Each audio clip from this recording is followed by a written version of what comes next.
Hey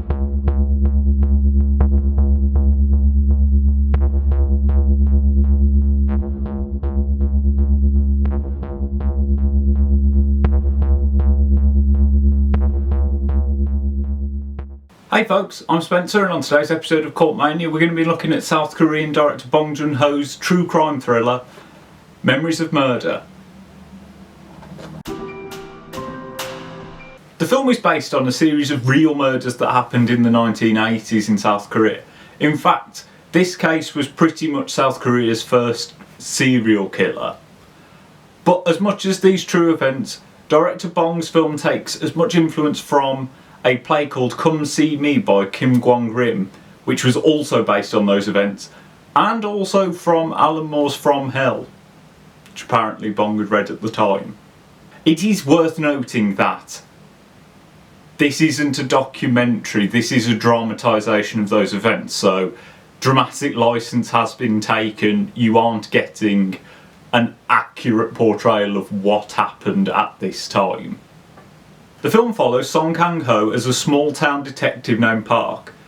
When the bodies of two women turn up in the countryside, he's the person left in charge of trying to investigate this, but it becomes incredibly clear that neither he, nor any of his team, nor any of their equipment is up to the task of tracking down this killer. Soon the team are joined by a Seoul detective, Seo, played by Sang Kyung Kim. But his techniques don't particularly marry up with how Park likes to do things, and you get as much drama out of those two not getting on as you do the whole sort of investigation.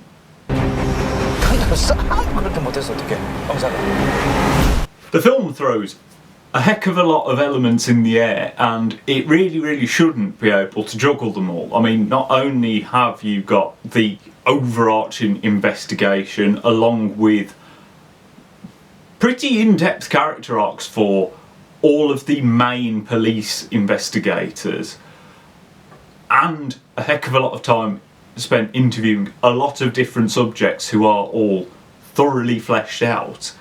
You also have elements of comedy, you have sort of horror style stalking sequences, you have a whole lot of Korean political history going on in the background. And yet it never feels like any of this is detracting from any other part of it. It's all such a key part of what makes so many of Bong Joon-ho's films work so incredibly well. And it's still here, even in, I mean, this is his second film. I think one of the most important things here is the comedy in the film. Whilst there are like a couple of touches of sort of dark black humour, most of it just comes from everyday mundane things. It's the way people say things, it's two people slipping over in the same place, it's just these little details that in one way they offer some light relief for the audience. This is an incredibly bleak film, it can be an incredibly sad film, but also it makes the characters human, because there are characters here that you won't like, including the people that you are spending the most time with. But everyone is flawed, everyone is human, and the humour adds so much to that, whilst never ever taking away from the serious tone. I think that's the thing. When the film wants to be serious, when it is dealing with autopsies or when they're finding the dead bodies, the humour disappears and it treats, you know, because you've got to think these are real events, although, you know, names have been changed or the situation might not be 100%. These are real things that happen to real people, and it treats everything with respect. I never thought this film came across as exploitative or anything like that.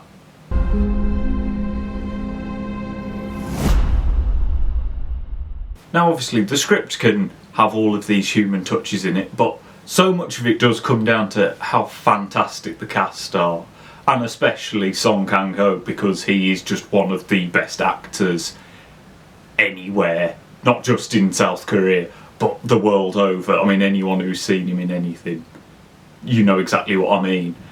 I think it's just, he manages to make a character who you shouldn't want to be around. He's not particularly the nicest of people, but you do like him and you are happy to be in his company. And I think it's to do with, he can play naivety very well. He can be scary enough, he can be funny. It's the fact that he can do all this in one scene. He can do it all in like one close-up of his face. You can just see this entire range of emotion going across his face. He's perfect in this film. I couldn't criticise anything in his performance, or in anyone's, to be honest. You know, I couldn't believe that I hadn't seen Sang Kyung Kim in anything else before, because he's brilliant and he has a great face for cinema. I couldn't believe that he hadn't popped up in other Korean films I'd seen, and perhaps he has and I've just been thick and forgotten.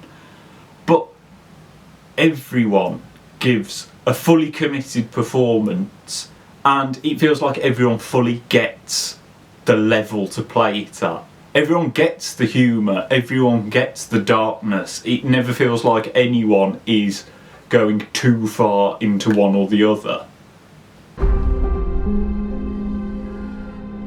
The cinematography by Hyun-Koo Kim is also incredibly well balanced and actually manages to take something that I really, really don't like and make it really work. This film is incredibly desaturated, and that's something that I find a lot of real life films try to do, and it just makes the image look really horrible. I mean, there are only two key scenes in this film that have anything approaching a bright colour, and to be honest, most of the film could be shot in black and white if it weren't for key plot points being tied to colours.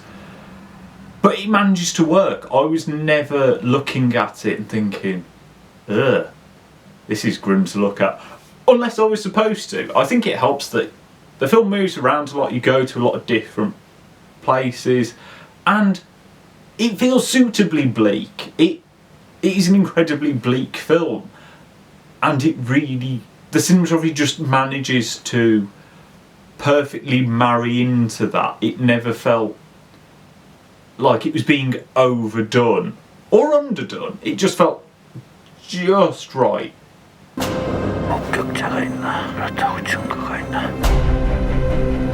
I have to say, I wasn't crazy about the score for Memories of Murder. I don't think it's something I would be rushing out to listen to. You know, I haven't thought, I desperately need to hear that tune again.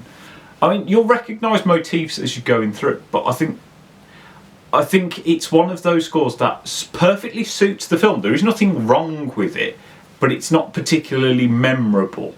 I think it's one of those scores that is doing all of the legwork emotionally, because I felt every emotion that I could tell a scene wanted me to. So the score was clearly doing its job. It's just not something that your attention isn't being drawn to it, which is fine. I think it does its job perfectly. It's just not something that I think anyone is going to be like, oh, I want that on vinyl. I think the best thing about Memories of Murder is that it just holds you. It's 2 hours plus, and for that time I didn't check what time it was. I was in that world, and that's really important for a film that is as heavy as this. It's not somewhere you should want to be, but I wanted to be around the characters. I wanted to know what was going to happen next, even though I had a knowledge of the true story beforehand. It still managed to suck me in. And to be honest, I mean, there was a point within the last half an hour that I just wanted to cry in desperation, and that's really impressive for something where you feel like you know what's gonna happen because you know the true story. I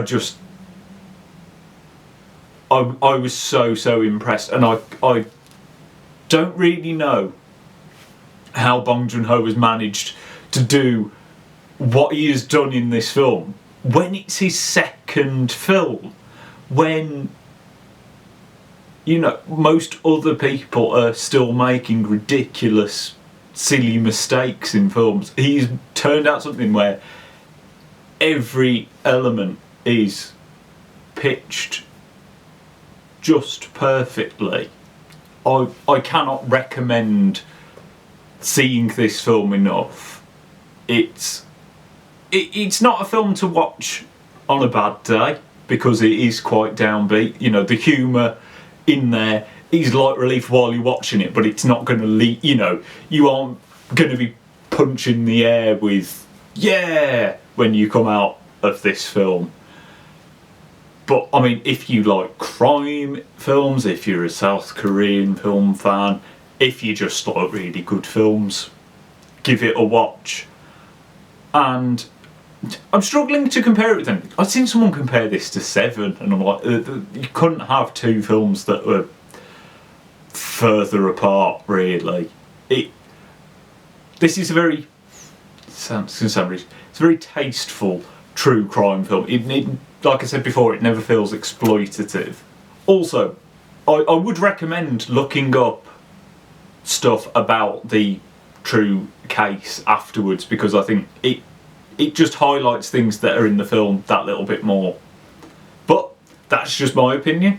Have you seen Memories of Murder? Are you a Bong Joon Ho fan? Let me know down in the comments. Like and subscribe so you don't miss any more videos. And I shall see you next time.